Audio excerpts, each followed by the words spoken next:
Well, God bless the Commonwealth of Virginia. What an incredible time we find ourselves in. You know, every election matters. But have we ever seen anything like this? You look at where today's Democrats are. Holy cow. Like, am I the only person who, when you turn on the TV and listen to what they're saying, you go, what in the heck are you talking about? I mean, it has gotten, think about it, just a couple of years ago, you'd have someone like, say, Bernie Sanders, crazy Bernie over on the left, talking about socialism. And all the other Democrats would be saying, no, we're not with him. And now suddenly every Democrat's, yeah, I'm a socialist too. The whole lot of them. We've got Joe Biden saying we just need to shut our economy down. Because that's a really great idea. And then they're talking about abolishing the police.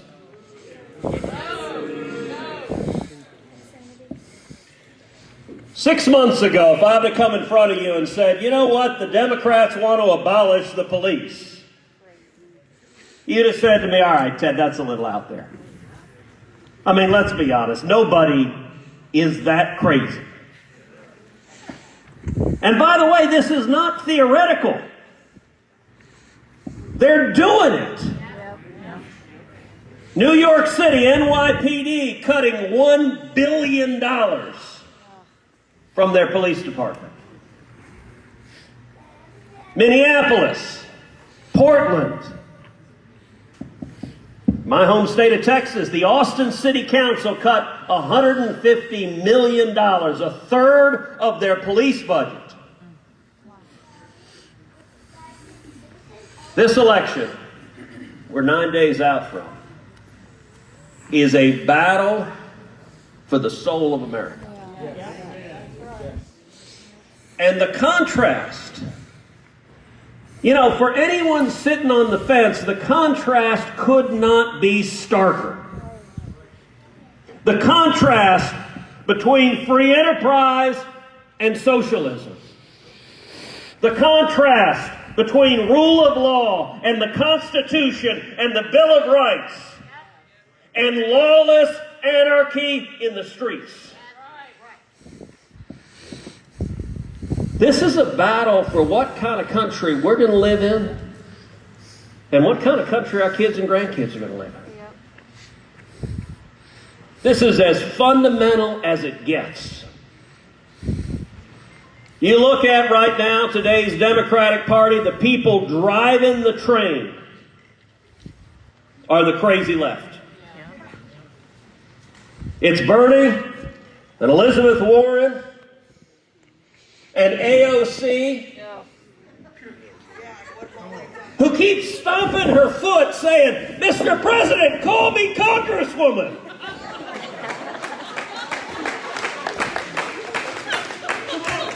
Like, what the hell's wrong with you, lady? Like, that's just dumb. But that's who's setting the agenda.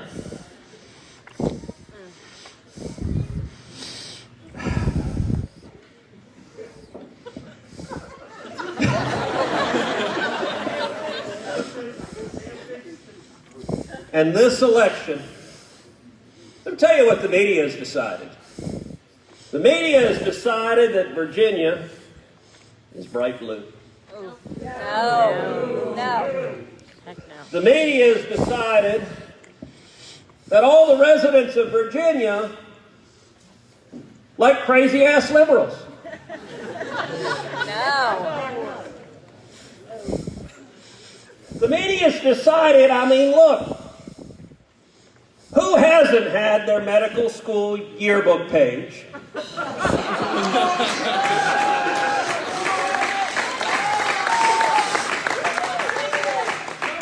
with a picture of a friggin' Klansman in it. This is not some Democrat from the 1860s. By the way, those were the people who founded the Klan, those Democrats. This is the current sitting Democratic governor of Virginia.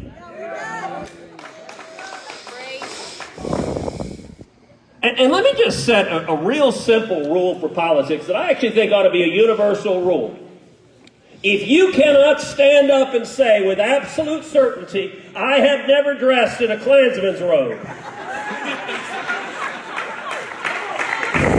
then don't run for office.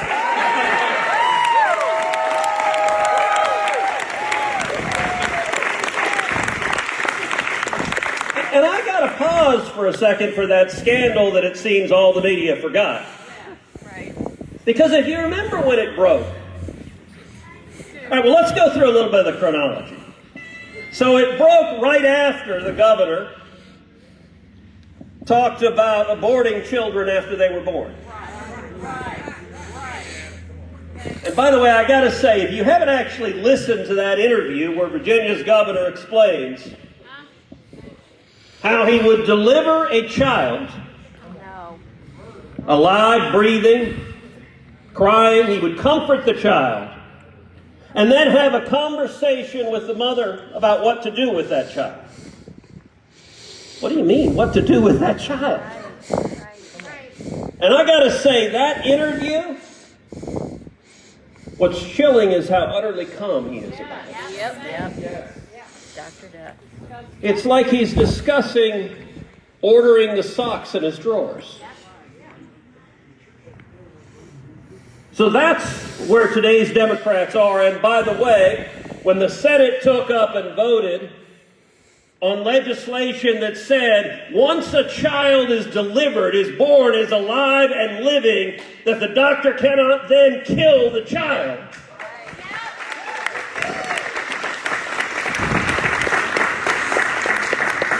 You want to understand where today's Democratic Party is, the Senate Democrats, one after the other, voted no on that. Kamala Harris voted no on that. So the governor was in the midst of that self-created scandal, when suddenly his yearbook page came out. By the way, somewhere there's a Republican opposition researcher that I'm assuming is still drinking heavily. Yeah. That he didn't find this thing. But the guy's yearbook page comes out, and it's got a picture of one guy dressed in a Klan's robe and another guy dressed in blackface. Now, the media is weird. In a lot of ways, I could just end, period. The media is weird. But they've got right now a fixation on blackface, which I don't entirely get. Look, that's not something I've ever dressed at, but, you know, last I checked, when Jimmy Kimmel dressed as Karl Malone, it wasn't the end of the world. Exactly. But when the story broke, Governor Northam said, well, yeah, I could have been one of the two guys in the picture, and I'm not sure which one.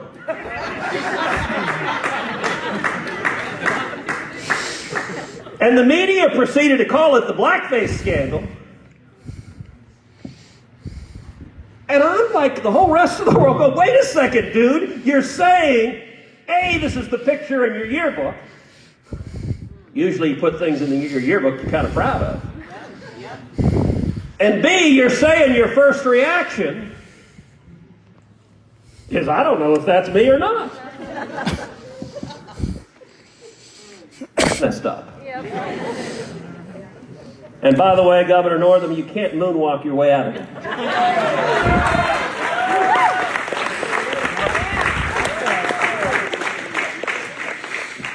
But the media is convinced that that's who Virginia is.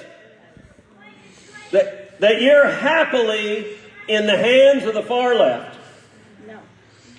That Virginia agrees with that. I don't believe that's right. Let me tell you what I believe about Virginia. I believe the men and women of this state love freedom. That's right.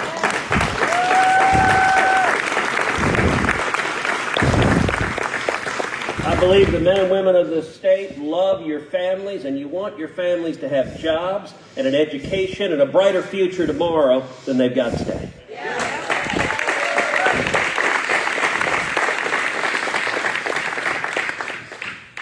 Now, sadly, Virginia elected a Democrat to this district, whose first vote was a vote for Nancy Pelosi as Speaker. How's Nancy done? Let me tell you, as a practical matter, I spent the first 2 years of the Trump presidency. We had a Republican majority in the House, a Republican majority in the Senate, and if you look at what we accomplished in just 2 years,